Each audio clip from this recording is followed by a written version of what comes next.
তিন জায়গায় প্রয়োজনে মিথ্যা বলা যায়। এক নাম্বার, আপনার ওয়াইফকে খুশি করার জন্য, সে একটু এরকম না বলে একটু কৌশল করে বললে খুশি হবে, ওটা বলা যায়। দুই নাম্বার, জীবন মরণের ব্যাপার, যান বাঁচানোর জন্য একটু কৌশল করে ঘুরিয়ে বললেন, এটা জায়েজ। তিন নাম্বার, দুইজন ঝগড়া লাগছে তাদেরকে মিলিয়ে দেওয়ার জন্য কৌশল করে একটু মিথ্যা বলা, ঘুরিয়ে বলা যায়। দুইজনের মধ্যে দেখলেন যে সম্পর্ক খারাপ, একজনরে বললেন, ভাই সে তো ওই দিন আপনার ব্যাপারে অনেক প্রশংসা। কি আমার ব্যাপারে প্রশংসা? কি বললো? এই বললো আপনি নাকি এই করছেন ওই করছেন, অনেক প্রশংসা। লোকটার মন খুশি হয়ে যাবে তার ব্যাপারে, ঠিক কিনা?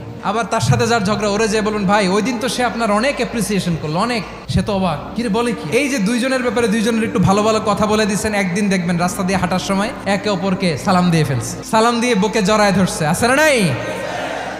আবার মিলমিশ হয়ে গেছে। কিন্তু আমাদের স্বভাব হইলো, দুই প্রতিবেশী যদি একসাথে বসে একসাথে হাঁটে, দূর থেকে দেখলে আমাদের জলে, আছে না নাই? ঘটনা কি? এই দুইটার মধ্যে এত মিল কে? এই দুইটার মধ্যে গিরিঙ্গি লাগানো যায় কিভাবে?